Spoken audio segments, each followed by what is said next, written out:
सरिला राज्यसभा निर्वाचन भोट गणति निर्वाचन रे बीजेपी दुई प्रार्थी मनमोहन सामल और सुजित कुमार विजयी होइछन्ति। सेहिपरि बीजेडी प्रार्थी संतृप्त मिश्र मध्य राज्यसभा निर्वाचन रे विजयी होइछन्ति। हेले चतुर्थ आसन पर बीजेडी कांग्रेस रो अंक बिगड़ी। बीजेडी कांग्रेस समर्थित प्रार्थी दत्तेश्वर हत्तांकर पराजय होइछि, जहाकु नै एबे नवीन भक्तों को हाई वोल्टेज रो झटका लागिछि एवं चतुर्थ आसन रे दिलीप रायंकर विजय होइछि।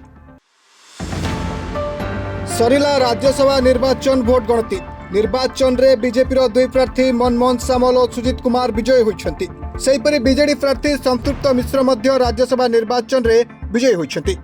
हेले चतुर्थ आसन पर बीजेडी कांग्रेस रो अंक बिगड़ी। बीजेडी कांग्रेस समर्थित प्रार्थी दत्तेश्वर हत्तांकर पराजय होइछि, जहाकु नै एबे नवीन भक्तों को हाई वोल्टेज रो झटका लागिछि एवं चतुर्थ आसन रे दिलीप रायंकर विजय होइछि।